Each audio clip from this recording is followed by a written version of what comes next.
ტრამპმა დღეს განაცხადა, რომ ამერიკას სხვა ქვეყნებზე მეტი აქვს გაკეთებული მეორე მსოფლიო ომში გამარჯვებისთვის და ამიტომ გამოაცხადა 8 მაისი მეორე მსოფლიო ომის გამარჯვების დღედ ამერიკაში.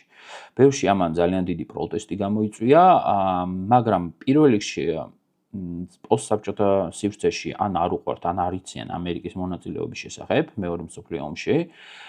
ან ავიწყდებათ ის, რომ საბჭოთა კავშირი 15 ქვეყნისგან შედგებოდა და პუტლერმა ბოლო პერიოდში საერთოდ მარტო რუსებს მიაწერა ეს გამარჯვება და გიჟივი ძეიმობს ბოლო 30 წელია. ამიტომ ცალკეული ქვეყნების წვრილისთავიდან შეიძლება მართლა რაღაც მიმართულებით მართალი აღმოჩნდეს. პირველ რიგში ლედ-ლიზის დახმარება, რომელმაც იმ დროისთვის 11.5 მილიარდი შეადგინა, ეს დღეს რო გადავთვალოთ 500 მილიარდი გამოდის დაახლოებით.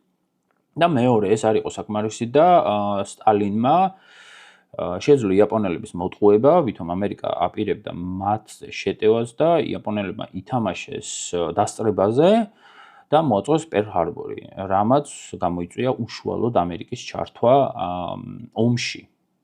სტალინს თვითონ აქვს ნათქვამი, რომ ამერიკის გარეშე ის ომს ვერ მოიგებდა და უშუალოდ დახმარების დეტალებზე ვიდეოს დავდებ სრულ ვიდეოს Facebook არხზე შეგიძლიათ აი ამ გვერდზე მომძებნოთ და ნახოთ რა დახმარება გაუწია საბჭოთა კავშირის ამერიკამ.